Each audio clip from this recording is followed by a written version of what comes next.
सूचना था कि भद्रकर अग्रणी शिक्षानुष्ठान कर्मेल स्कूल परिसर में राज्य स्तरीय रेफरी प्रशिक्षण शिविर अनुष्ठित हो रेफरी प्रशिक्षण शिविर को मुख्य अतिथि भाव अंतर्जातीय रेफरी ग्रांडमास्टर सियोंग जेंग, राज्य टाइकोंडो एसोसिएशन साधारण संपादक रवि नारायण पाणिग्राही और कर्मेल स्कूल प्रिंसिपल सिस्टर सेमा उपस्थित थिले एवं एही प्रशिक्षण शिविर को राज्यर विभिन्न जिल्लारू मुख्य रेफरी माने जोग देई अंतर्जातीय ग्रांडमास्टर रेफरी निकटरू टाइकोंडो विषय रे बहु ज्ञान शिक्षा लाभ करथिले।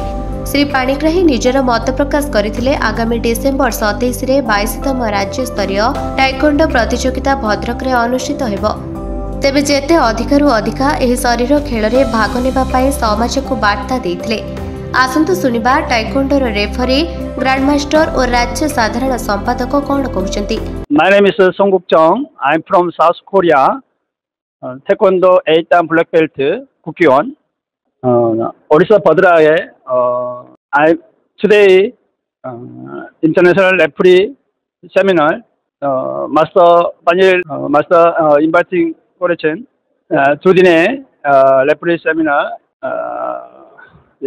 Taekwondo player, many people referee important.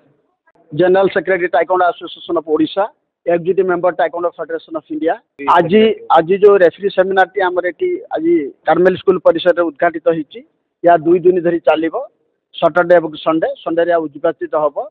या प्राय 80 रु अर्ध ब्लैक बेल्ट होल्डर एटी विभिन्न जिल्ला रो भाग नैचंती। सेमानकु मास्टर सियोंग जियोंग उन्नत रूपे ट्रेनिंग प्रदान करेंगे।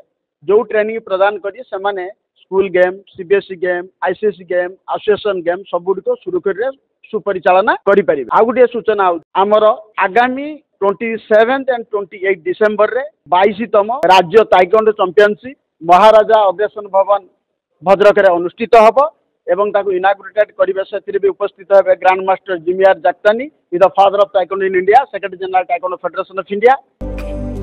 भद्रकରୁ संजीव सेनापति रिपोर्ट निरपेक्ष न्यूज।